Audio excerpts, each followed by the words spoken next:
All right, Gabriel. 1 2 1 2. Gabriel, Yep. where'd you grow up? Where are you from originally? Originally, I was born in Northern California, Auburn, I think my mom says, somewhere near Folsom Prison. Um, and the first place I remember, though, we moved to Long Beach when I was a toddler. She went to Cal State Long Beach. So those are my first memories of like a place that I like was home, was growing up in alleyways and really, shitty housing and like a lot of dumpster diving as a kid, and yeah, a lot of like police helicopters and gunshots and stuff like that were kind of the noises of a home, like the earliest memories I have. Huh. And tell me about your childhood in general. Um, my mom and dad were never married, although I was told he promised her he'd always marry her. I like have him on my birth certificate and everything, but my earliest memories, they weren't even together. I was kind of like split between the two of them, and he left when I was about 4. So like to me, memory of life, it kind of just seemed like right off the bat, like he was there and then he really wasn't. I have like really vague memories of him and couldn't remember his voice for the longest time. And my mom's always in my eyes been like a single mother, even when she is with like a partner. She's a very strong, independent woman, so it's always seemed like I've been raised by her alone. She quickly married my stepfather, sister's dad, after that when I was about 4 or 5, and he's actually the one who got me into music. And we got out of Long Beach and got into like nicer parts of Orange County, and I think we lived in Whittier for a while. And my second stepdad, or my first stepdad, is funny because I actually called him dad. Like he stepped in so quickly that like with the disappearance of my father, he became my real father in all aspects.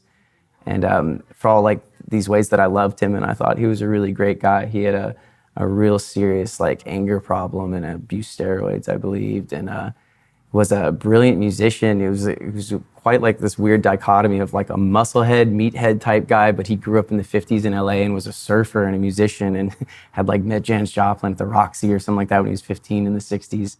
And he instilled all this like love for music and culture and like art into me and got me into writing at a really young age, but also like kind of imparted this really intense like raising style, like militaristic kind of raising style where if something didn't really happen according to his plan or law, he would just kind of flip out. And his episodes that like his violent outbursts weren't really so much like things that like I feared. It was like the kind of stuff he did behind closed doors. And the like abuse I experienced with him was years, from like ages like 4, I'd say, to about, it wasn't until about 8 or 9 they got divorced. And it was pretty much like, yeah, on a nightly, daily basis, I was either like physically, verbally, or emotionally abused by him. And I like didn't really tie that into my learning growing up as something that was like bad necessarily, because I like had this intense love for him and he gave me these gifts in my eyes. Like he gave me music, he gave me knowledge, he gave me a passion for learning. He kind of like gave me life, like everything that I like strive for and still have in my life to this day. And at the same time, he gave me like this intense like hurt that I still carry to this day, and it's I don't know, I think the way I worded it before to somebody was like he gave me passion for life and he gave me like passion for death. I have a couple, thankfully, on a successful suicide attempts under my belt, but through therapy I like have always been able to tie them back to early childhood abuse that always kind of stems from something to do with him. So yeah, he's kind of like the reason for everything that I love and hate most days. But I've worked through a lot of things and kind of actually like learned to disassociate, what I do now from what I experienced back then. So. And how old are you? I'm now finally becoming an adult. I survived the 27 Club, so I can actually be a real grown musician and like survive and thrive. I really didn't think I'd make it past. He actually thought I'd never make it past 13. I never thought I'd make it past 18 or 21. But after surviving 27, I think I'm actually gonna maybe be a musician for the rest of my life at this point. So you got into music after? I got into music. He put a bass in my hand when I was 6 years old, I think, 5 or 6. I got a short scale, like tiny little Carlo Robelli bass because I wanted to learn the Buffy the Vampire Slayer like theme song from a movie or TV show I heard. It was like super metal. And he was a bass player, so I had to be a bass player. They were the backbone of the band. Guitar players were just chicks, and drummers were cool guys that hung out with the band. And nobody likes a prima donna lead singer, so you had to be a real musician, a bass player. And yeah, I started playing bass at 6, and then I started writing my own songs about man, I started writing my own songs as soon as I could start like singing in my head. I started writing lyrics without knowing they were really songs. I would always have a notebook as like early as I can remember. My mom sang in the car, I sang with her. And I really started writing songs about 12, 13 when I moved to southern Louisiana. My mom picked us up and moved us out of LA and got married to my second stepdad, my little brother's father. And I was suddenly a SoCal boy in the middle of southeast swampy Louisiana. And I was like a foreigner in like, a very, very strange land. How was that? It was honestly, it was a super intense culture shock. It really was. People didn't understand me because I spoke too fast. I had that kind of valley girl, like ibigay, like rolling my consonants. And I had to learn how to like really slow down. And it was really nice for me though, because I think in doing that in all aspects of my life, learning to just slow down, kind of take things as they come and really listen more to people and listen to myself, how I was like speaking and coming off to people kind of made me a lot more self-aware about, a lot of the weird kind of knee-jerk coping mechanisms that I developed through the trauma in my life. And it was there that I really got into like therapy and really music therapy through my songwriting, realizing like how I could delve into like kind of like things that I had rationalized in a really skewed way and see them on paper and kind of turn that rationalization into like understanding and realizing that it wasn't really about pointing a finger of blame or figuring out why something happened, but becoming just okay with the feeling and being, all right with, the things that had happened to me. And I don't know, hopefully through like music that I make, I can turn, pain or confusion of mine just into something that makes somebody feel good. And you came back to LA when? I came back to LA after I'd done couple semesters at college at LSU. I was going for like theater, didn't really know what I wanted to do. Musical theater, something I got into in high school. But I had a band right after high school and going into college that like started kind of picking up and doing well in Louisiana. And I figured like, why, break my back and I was paying out of pocket to go to school when I could be in a rock and roll band and, make some cheddar on the side, and not have to worry about grades and just worry about chicks and music. So dropped out of school after a couple semesters and did my band for as long as I could until I figured out that, I was the only one who really had the drive to like, take it all the way. And it was shortly after college when everybody started settling down with their girlfriends and getting married that I had to leave my high school sweetheart, just on a whim and literally told her like, I love you, but I have to go. Packed up a car and my dog and drove across the US back to LA, like early mid-20s, and just was in a van playing in LA on the street, busking. Was only actually out here like a few weeks before I met a guy who said he had a whole band ready to go. They just needed a singer. They had a gig at the Whiskey, which was a lie. There was like Motorhead music, this and that. Whole lot of smoke was blowing up my ass, of course. But there was some truth to it. They had a full band together and these guys were like really bitchin' musicians and really looked the part. Like a drummer looked like Tommy Lee, guitar player looked like Angus, and bass player looked like a skinny, heroined out Duff. But they could actually play like those people too. So I somehow fit in there as like the weird, I don't know, I got a lot of comparisons to like Axl and Sebastian, but I saw myself more as like a poor man's like Kurt Cobain and Robert Plant kind of smashed together and raised in the Southland. But we got our start at the Rainbow. Like things kind of started happening really within a month of being a band. We had like a bunch of songs written. We started gigging at the Rainbow and at the Viper and on the Strip, and people were kind of starting to like, know us who went out to those kind of places. There are kind of regular crowds, but we were kind of making a lot of noise. So we hit a milestone at the Rainbow, and they told us that they weren't going to book us anymore. They were having us twice a week, and they said, we won't book you guys for a Monday or Friday anymore until you promise to bathe. Apparently, some waitress complained about our band was called the Trash Dogs, so I don't know what they expected from the get-go, but I always saw that as a win in my book. I told them, I know who complained, and she knows she likes it, and we will not bathe, and we will see you on Friday. So yeah, I played with those guys up until just recently. We did a record with a great producer who discovered us at the Viper. His name's Rocco. He worked on some Velvet Revolver's early stuff in their first record. He pretty much did it all on his own. We recorded Sunset Sound. We did some stuff at a home studio in Lafayette, Indiana. We did some like stuff like at our own home studio. We kind of recorded our record all over the place, but it's really something I'm super proud of. I've never done a full rock and roll like record and like had it actually like come out, and be something that wasn't scrapped at some point during the process.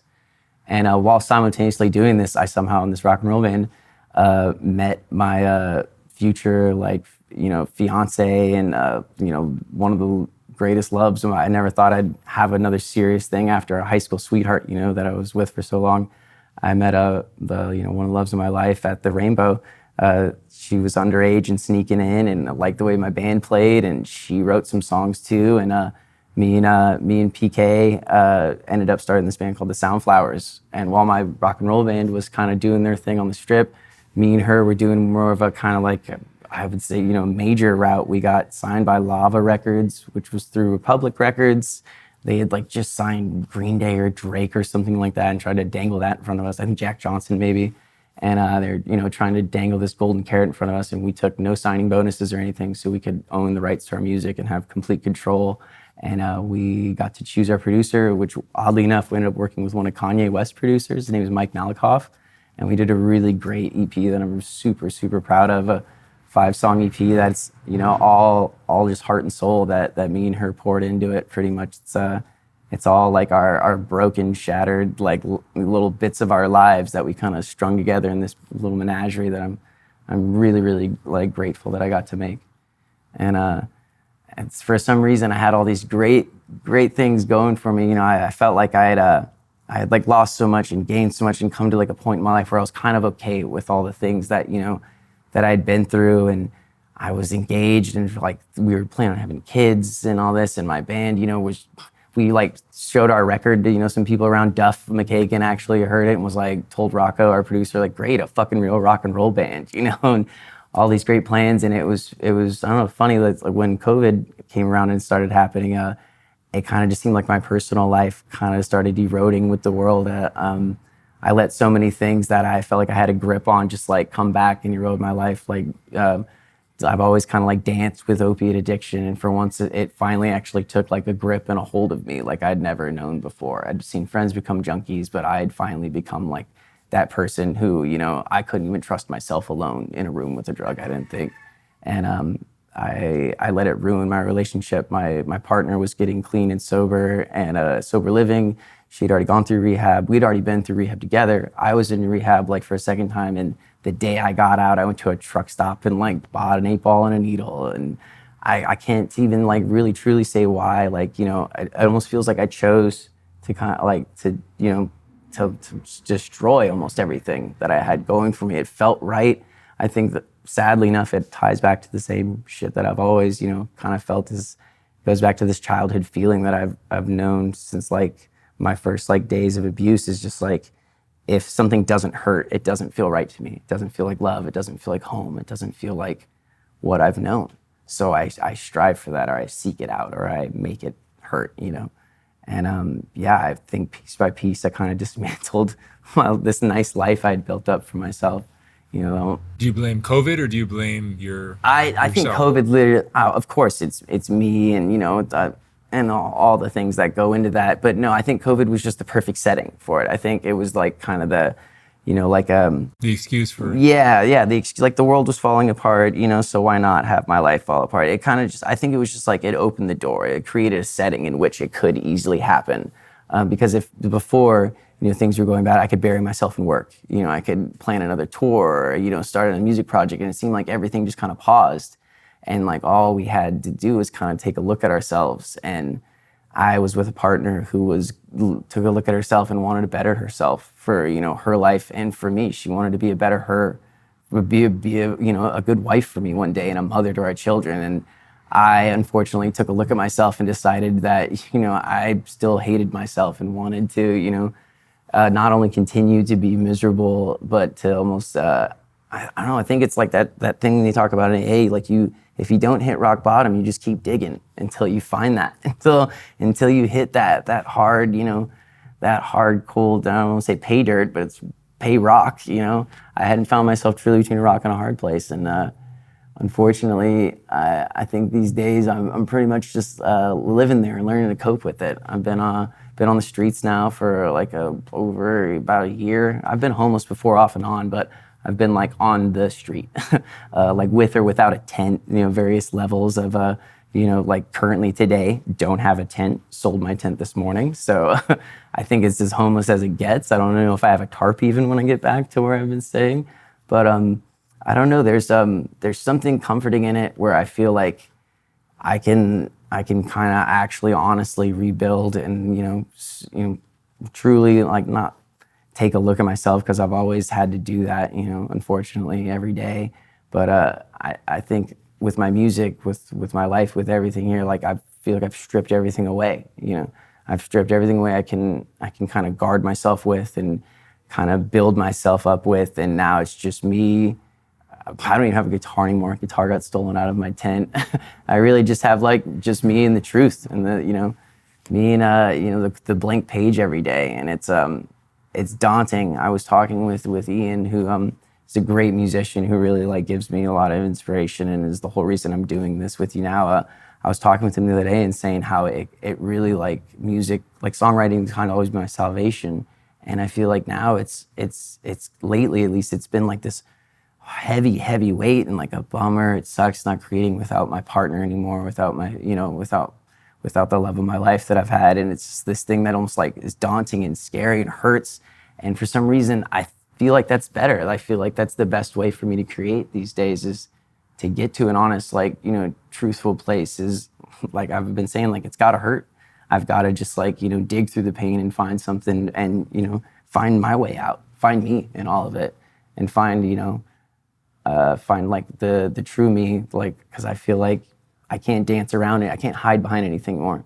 I don't have a band. I don't have a group. I don't have a fancy name or anything like that. I just got four chords and the truth really these days, and hopefully that'll be enough to get me off of Hollywood Boulevard. But Getting in tune with your pain might be the best thing for your creativity. yeah, I feel like I've always acknowledged my pain, but I don't know if I've truly gotten to know it and let it in. Like, it's this thing I carry along with me. I drag along like a bum leg.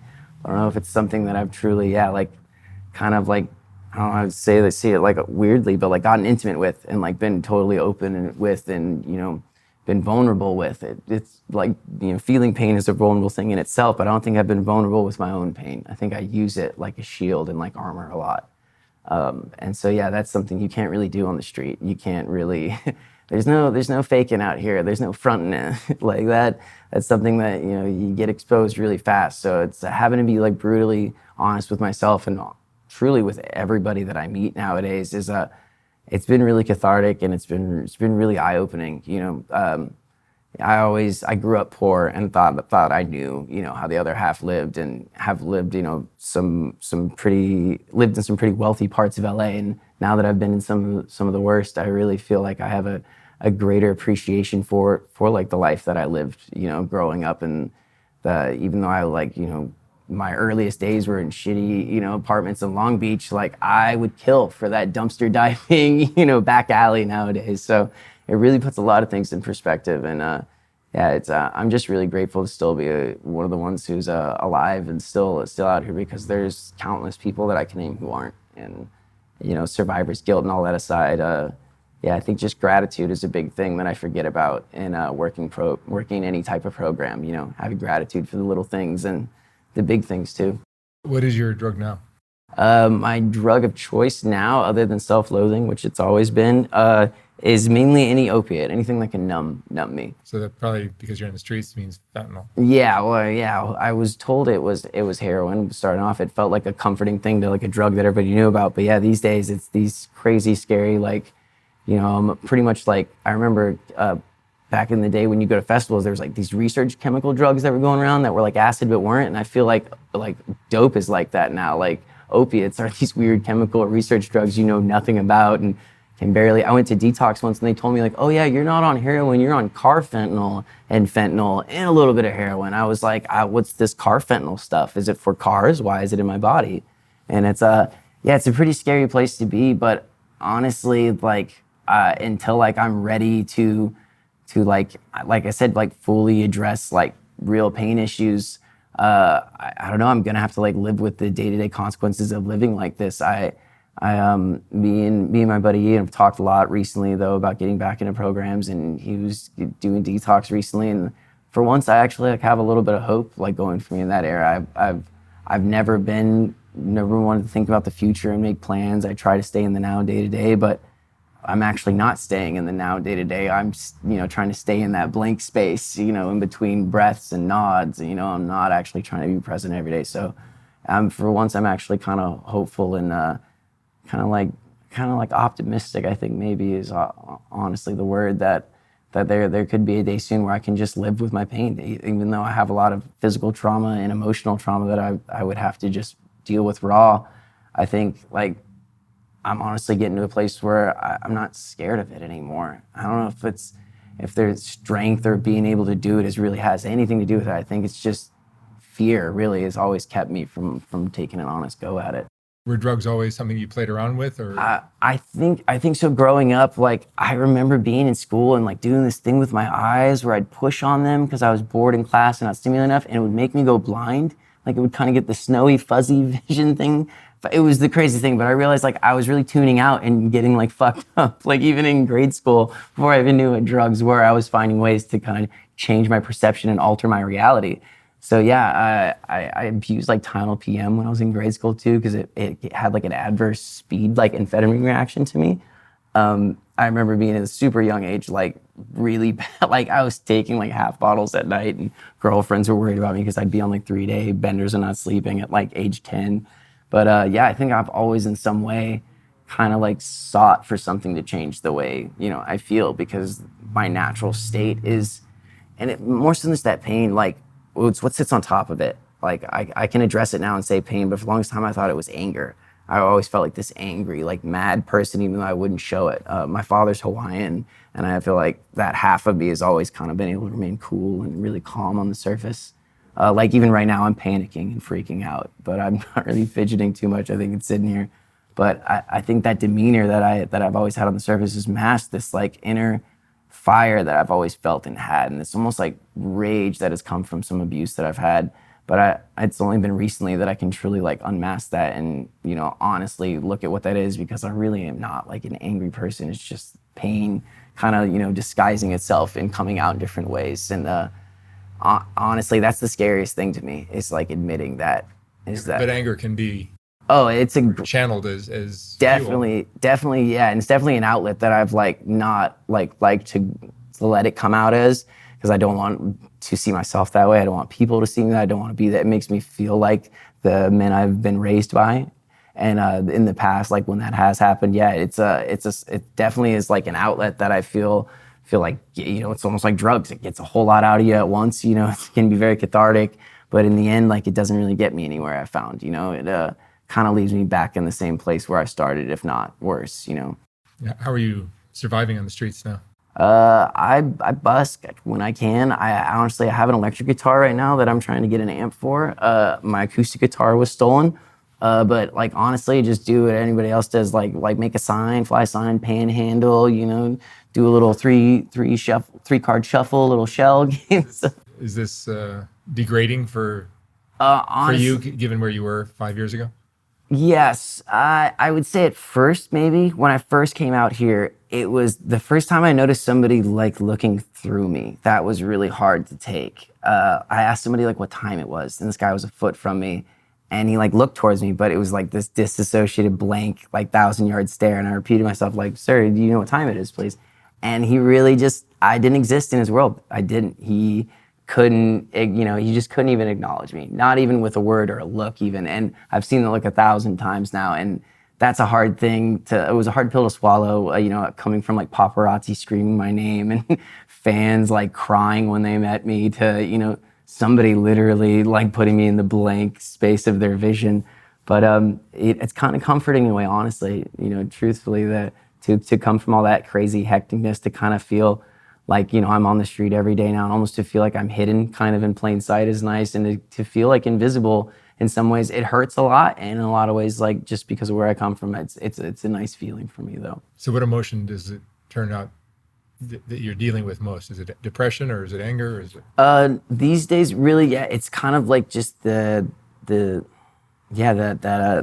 same self kind of loathing, the feeling of, I had something really great going for me, and not only did I let it go, I kind of like smashed the door in its face, and then took the door apart to make sure that nothing else could ever come through it.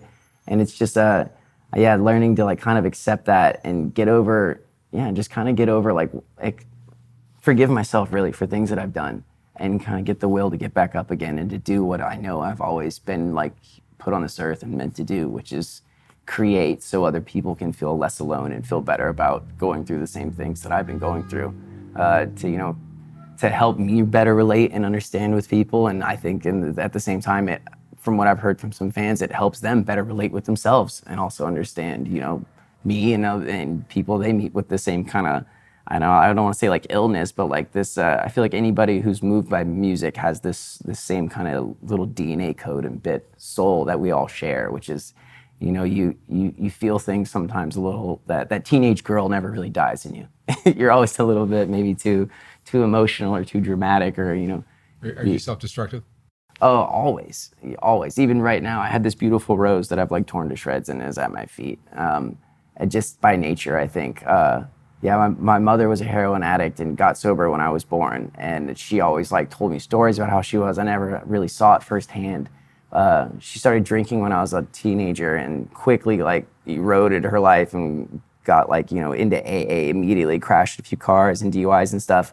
But like I didn't really see the true like junkie side of her, I think, like that depraved, self-destructive side. I saw glimpses of it, but I can definitely see it now and through me. I have like the cool, calm demeanor of my, father's, laid back Hawaiian soul in me. And then I have the punk rock, girl that my mom always was, who's willing to, knock out their own front teeth just to prove a point, and it's something I'm not too proud of these days, I think, like I was when I was younger and trying to be hardcore and punk rock. Being self-destructive, I don't think is that cool the older you get, when you actually start like destroying yourself and it hurts the next day, But it's something at the same time, like I kind of wear like a badge of honor. It's I'm really am like grateful and proud of where I've come from. My mom's always tried to instill that in me, to remember where I've come from. And I think when she says that, I think she honestly means to like be proud of it and to like represent it and be honest and true to myself because of that. And I think I'm learning to do that a lot more these days, because I'm back where I come from, and I'm having to deal with all the actions and reactions and result of where I've come from and the person that I think I've always been. And hopefully one of these days I can learn to put that down in a song and be okay with it. What do you think would have happened in your life if COVID hadn't happened and you hadn't self-destructed and you became wildly successful in music? Do you think you still would have found a way to self-destruct eventually? I think it would have probably made it easier, but who knows? I mean, with pre-COVID, things were, it's hard to say. I mean, hopefully there is a parallel reality where, I did get married and had two sons with the love of my life. And, we continue to make music, and we're like Fleetwood Mac, except less, like sexual experimentation with multiple partners and a little bit more monogamous than they were. But I like to say the relationship that we had, I feel like, is like the tragedy of most Hollywood relationships, which is too much outside kind of interference and, hearsay and just people creating their own reality and that kind of bleeding into yours.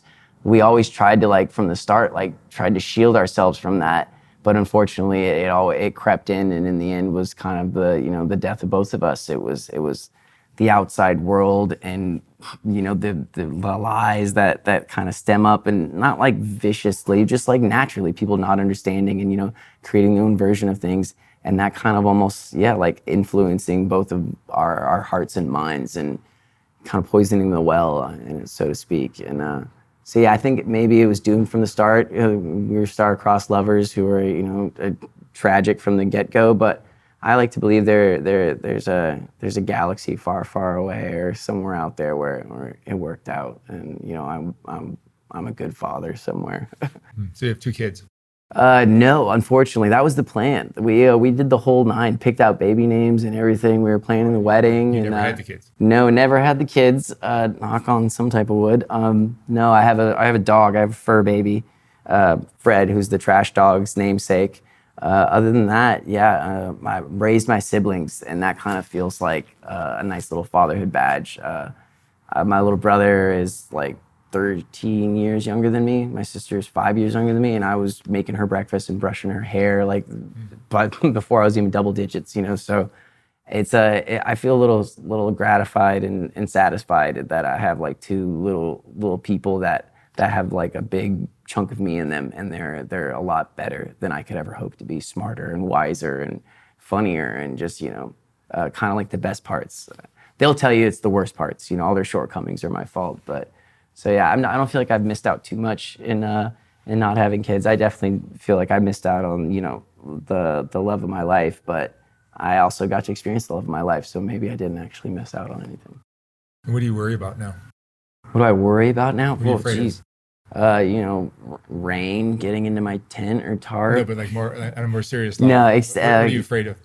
Honestly, what I'm truly afraid of is doing what I've been doing. Kind of, I'm still trucking on, but it really feels like I think if you ask anybody who knows me, it looks and is honestly, it's like I've given up. It's I'm not making music for me, for anyone else anymore. I think I've truly written something in like this is the longest I think like writer's block, I think, or gap that I've had since I've started creating music.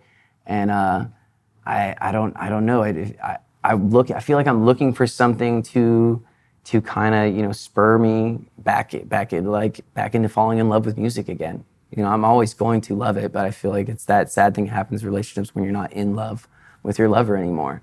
And unfortunately, I feel like I'm at that point with my music right now where it's so there's been so much hurt between us that I don't know if they're like that love is there anymore. I'll always love her, but I don't know if I'm in love with her anymore. Do you think your addiction might be playing a role in that? 100%. Anytime I get any type of sobriety under my belt, I'm like amazed like how the songs come flying out of me. Last time I was in rehab, I wrote like 6 songs in a week or some stupid thing like that, and they were all fantastic, like all record worthy. And yeah, it definitely has something to do with it. And then I trick myself though at the same time because I've written some of the best songs I've ever written, like, in opiate, just driven, depression stages, wallowing for months on end. That's somehow eked out some songs before. But yeah, definitely, 100%. Like the addiction struggles that I have are like the one thing keeping me like waking up in the morning now every day, and at the same time like keeping me almost like, in bed, metaphorically, and not actually getting on with my life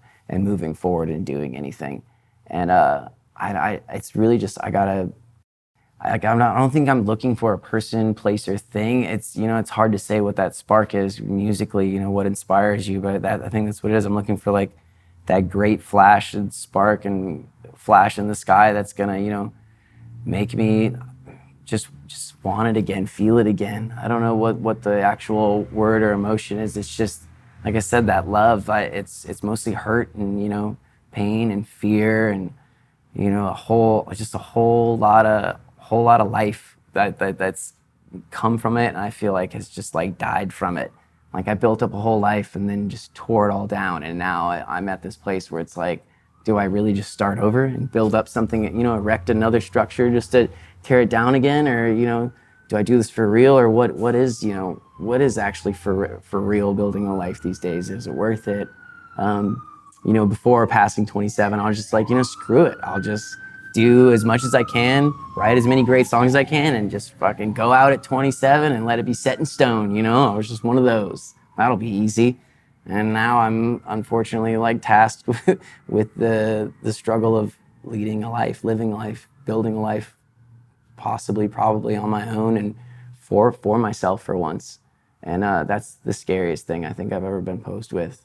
That and the daily blank white page, as I call it. The struggle of like taking what I'm going through and, sadly to say, like trying to make it art. That sounds like so stupid and trite. Like I have to turn, waking up, breathing, and eating, and doing all this bullshit into art somehow. But that's the struggle of, I think, of being a musician, is like trying to make it feel like it's all worth it, trying to make it feel like it's maybe more important than it is. When I don't really think at the end of the day it's really that. It's just being honest. The music that moves me the most is some of the simplest stuff that kind of captures this little moment that rings so true to me and feels so familiar, and like just kind of feels like home maybe, or it invokes something that I just like I can totally identify with, and I know that person's not full of shit for once.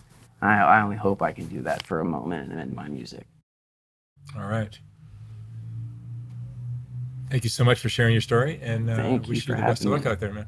Appreciate you. This was great. Thank you very much.